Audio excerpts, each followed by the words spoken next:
First story. Alright, let me tell you about a weird week I had not too long ago. It all started one Monday morning on my daily commute to work. I take the train every day, same route, same schedule. Nothing really exciting ever happens on the train, it's just people zoning out with their headphones or scrolling through their phones. But that morning was different. I got on my usual train, grabbed a seat near the window, and settled in with a podcast. A few stops later, I noticed something odd. There was a wallet just sitting there on the seat across from me, all alone. No one around seemed to claim it, and no one was sitting nearby. I was hesitant at first. I mean, how often do you find someone else's wallet? But after a quick glance around, it was clear no one was looking for it. I picked it up and checked inside. No cash, but there were credit cards, a driver's license, and a couple of business cards. The name on the license was Emily Larson. My first instinct was to hand it over to the conductor or turn it in at a station, but I didn't really trust that the wallet would make its way back to her. I've heard stories of stuff getting lost in the shuffle of transit workers. Plus, Emily lived not too far from me based on the address on her license. I figured I could just find her on social media and reach out directly, so I tossed the wallet in my bag, thinking I'd handle it after work. Fast forward to later that evening. I got home, sat on the couch, and started my search. It didn't take long to find Emily Larson on Facebook. She had a pretty active profile and seemed like a regular person, photos of her with friends, a few travel posts, nothing out of the ordinary. I shot her a quick message explaining that I'd found her wallet and that I could drop it off to her if she wanted.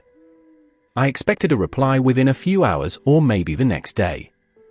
But instead, I got a message back almost instantly, like she'd been waiting for someone to contact her. Her response was, "Toff." She thanked me, but then said she wasn't home and would prefer if I held onto the wallet for a few days. I thought it was strange that she didn't want it back right away.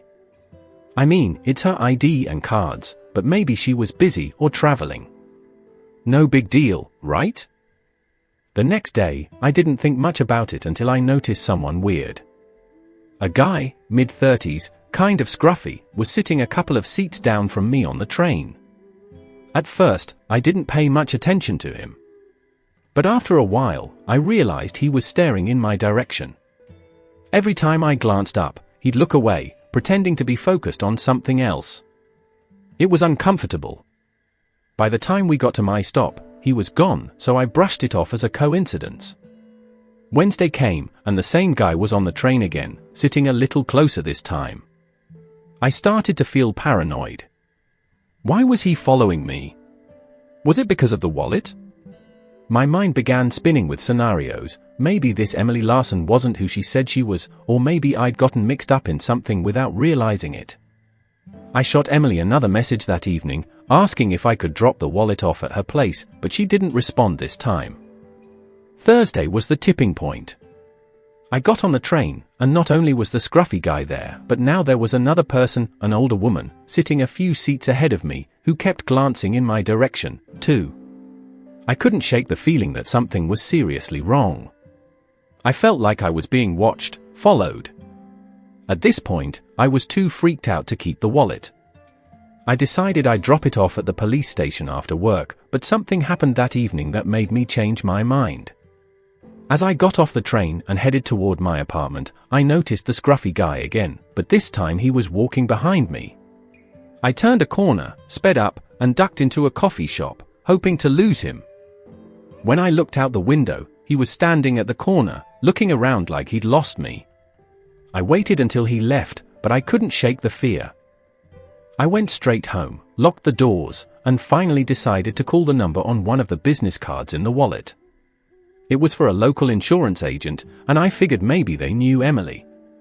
A woman answered, and when I asked if she knew Emily Larson, there was a long pause. Then she said, "Emily Larson passed away 6 months ago." My heart sank. I didn't know what to say. The woman on the phone explained that Emily had been in a car accident and that her family had been trying to piece together what happened in the weeks leading up to it. They had no idea her wallet had been lost, and the family didn't recognize the people I described in my messages to Emily's Facebook account. After I hung up, I was shaken. Who had I been messaging? Why was I being followed? I couldn't go to the police now, they'd think I was crazy. But that Friday, I noticed that the people following me were gone. No scruffy guy, no older woman. Just like that, it all stopped. I ended up mailing the wallet to Emily's family and never heard anything about it again. But for a week, I was caught in a situation I still can't explain, and it left me with way more questions than answers. So yeah, sometimes you find something on the train and think you're doing a good deed, but it turns into something much weirder than you ever expected. Second story. This all happened a couple of years ago, but it still sticks with me. I never thought I'd be the kind of person who would get involved in a police investigation, let alone a robbery case, but here we are. It was an ordinary Tuesday, and I had the day off. I decided to run some errands, which included a trip to the bank. The bank branch I usually go to is in a strip mall, so nothing fancy. I'd been there dozens of times, and it's always the same routine: stand in line, wait for your turn, do whatever you need to do, and leave. When I got there, it was around 2 p.m., and the place was almost empty except for a couple of people waiting at the teller counters and a few bank employees behind the desk. I had a simple transaction to make: deposit a check and get some cash out. As I was standing in line, I noticed this guy walk in. He looked like your average Joe, nothing out of the ordinary. Baseball cap, sunglasses, hoodie. If I'd seen him on the street, I wouldn't have given him a second glance. I wasn't really paying much attention until he walked up to the teller next to the one I was heading toward. He didn't take off his sunglasses, which I thought was a bit weird, but again, no big deal. Then I noticed something strange: he was talking really quietly, leaning in close to the teller. That's when I realized something was off. The woman in front of me finished her business, and it was my turn. As I stepped up to the counter, I could hear the guy saying something like, "Just give me the cash, no alarms." My stomach dropped. I wasn't sure if I'd just overheard a robbery attempt or if I was misinterpreting the situation, but I started to feel nervous. I tried to act normal, gave my check to the teller, and asked for some cash back. But my hands were shaking, and I could tell the teller noticed. While she was processing my transaction, I kept glancing over at the guy next to me. His body language was stiff, and the teller he was talking to looked pale and uncomfortable. I could feel the tension in the air, and I wasn't the only one. Another bank employee had stepped out from the back office and was watching the scene unfold. The next thing I knew, the guy walked away from the counter, stuffed something into his hoodie pocket, and headed for the door. It all happened so fast. He didn't run, didn't make a scene, just walked out like nothing had happened. But the teller he'd been talking to looked like she was on the verge of tears. I finished my transaction and asked the teller if everything was okay. She glanced over at her colleague, who nodded, but I could see something was wrong. That's when the bank manager appeared and quietly asked me if I'd be willing to stay for a few minutes. I agreed, even though I wasn't exactly sure what I'd just witnessed. About 10 minutes later, the police arrived. Apparently, the guy had just robbed the bank, but he hadn't pulled a gun or anything. He'd passed a note to the teller, and she'd handed over a few $1,000s. It was a silent robbery, as they called it: no alarms, no threats of violence, just an unspoken understanding that if she didn't comply, something bad might happen. Now, here's where things got really crazy. Since I was standing so close to the guy, the police wanted to take my statement. They asked me all sorts of questions: what the guy looked like, what he was wearing, what I heard him say. It was surreal. I tried to remember every little detail, but honestly, I hadn't paid that much attention until it was almost over. I ended up spending about an hour at the bank, going over everything with the cops. They took my contact information and told me they might need to follow up with me if they caught the guy. I figured that would be the end of it. But a few weeks later, I got a call from a detective handling the case. They still hadn't caught the guy, and they were going through all the evidence again. They asked me to come in to look at some surveillance footage to see if I could identify the suspect. I didn't realize it at the time, but I was one of the key witnesses in the case. So, I went down to the police station, sat in a small room with the detective, and watched the security footage from that day. It was strange seeing myself on camera, standing just a few feet away from the guy who robbed the bank. The footage wasn't great, grainy, black and white, but I could clearly see the guy in his hoodie and sunglasses. I pointed him out, but honestly, without a clear view of his face, it was hard to say for sure if I'd be able to recognize him in person. The detective thanked me for my help and said they'd keep me updated if anything new came up. I didn't hear from them for months after that, so I assumed the case had gone cold. Then, out of nowhere, I got another call. This time it was to tell me they'd arrested someone who matched the description of the robber. They wanted to know if I'd be willing to come down to the station again to see if I could positively ID him in a lineup. I wasn't thrilled about the idea. I mean, I didn't want to be involved in a court case or anything, but I agreed. When I got to the station, they had me sit behind a one-way mirror and watch as 6 men stood in a row, all wearing similar outfits to what the robber had been wearing. I was nervous, my palms sweating, but as soon as I saw the guy standing in position 3, I knew it was him. Even with the sunglasses and hat off, his posture and the way he held himself were exactly the same. I pointed him out, and the detective nodded. They'd already had a lot of evidence, but my identification was just one more piece of the puzzle. In the end, the guy was charged with several counts of robbery. Apparently, he'd been hitting small banks and credit unions across the city for months. I never had to testify in court, thank God, but knowing that I played a role in catching him was both unsettling and weirdly satisfying. I still go to that bank sometimes, but I'm always a little more on edge when I'm there. It's funny how a random day can turn into something much bigger than you'd ever expect.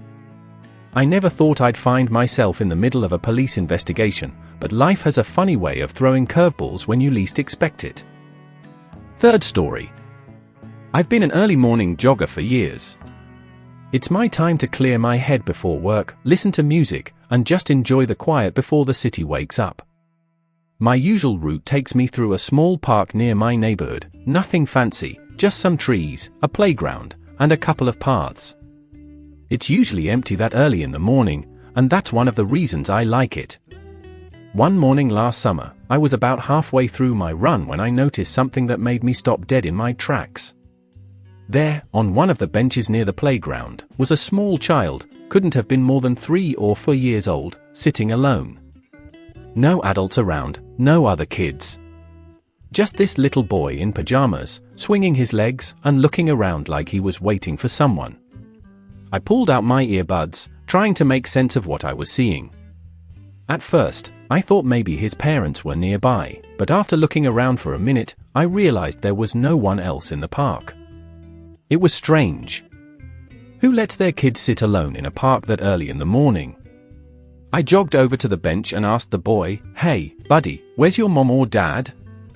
He just looked at me with big, confused eyes and shrugged. He didn't seem scared, just lost. I felt a knot form in my stomach. This wasn't right. I sat down on the bench next to him, trying to stay calm so I didn't freak him out. "Do you know where your house is?" I asked. Again, he just shook his head. I asked him his name, and he mumbled something that sounded like Ethan, but he didn't say much else. I had no idea what to do. I didn't want to leave him alone, but I also needed to call for help. I pulled out my phone and dialed 911, trying to explain the situation without making it sound like an emergency, because, honestly, I wasn't sure what was going on yet. I told the operator about the little boy in the park and how there didn't seem to be anyone with him. They told me to stay with him until a patrol car could get there. While we waited, I tried to keep Ethan talking. I asked him about his favorite toys, his favorite shows, anything to keep him engaged. He seemed shy, but started to open up a little. He told me he liked dinosaurs, and I made a joke about how I used to think there were real dinosaurs in parks when I was his age. That got a small smile out of him, but he still wasn't telling me where he lived or where his parents were. After what felt like forever, a police car pulled up. 2 officers got out and walked over to us. I explained what had happened, and they gently started talking to Ethan, asking him the same questions I had. The boy didn't give them much more than he'd given me, but one of the officers had a soft touch with kids and eventually coaxed out a bit more information. He said he'd woken up, couldn't find his mom, and had walked to the park by himself. That's when the officers exchanged a look that made me realize this was more serious than I'd initially thought. They thanked me for staying with him and said they'd take it from there. I watched as they walked Ethan to their car, and I couldn't help but feel a weird sense of responsibility. I mean, what if I hadn't stopped? What if I'd just kept running, assuming someone else would deal with it? As I headed home, my mind raced with possibilities. Had the kid wandered off while his parents were still asleep? Or had something happened to his mom or dad? It was unsettling to think about, and it stayed with me for the rest of the day. That afternoon, curiosity got the best of me, and I decided to check the local news online to see if there were any updates about a missing child. Sure enough, there was a small report. A woman in my area had woken up that morning to find her young son missing from their home. Apparently, the front door had been left unlocked, and the boy had slipped out while she was still asleep. The report didn't go into much detail, but it did say that the boy had been found safe at a nearby park and reunited with his family. That part made me feel a little better, but it also left me with more questions. What if I hadn't been there at that exact time? Would someone else have found him, or could something worse have happened? A few days later, I was back on my usual jogging route, and I spotted the boy and his mom walking through the park. She was holding his hand tightly, and they were both smiling, like everything was normal again. I considered going over to introduce myself, but something stopped me. I figured they'd been through enough, and the last thing they needed was a stranger reminding them of a scary moment. Still, I couldn't help but feel relieved seeing them together, safe. It was a strange feeling, knowing that I'd accidentally become a part of their lives for just a brief moment, but it made me realize how easily things can go wrong, and how important it is to pay attention to the little things. It's crazy to think how something as simple as going for a jog could turn into helping a kid find his way back home. That day definitely changed the way I look at my morning runs. Now, every time I pass that bench in the park, I think about Ethan sitting there, waiting for someone to help him, and I'm just glad I was in the right place at the right time.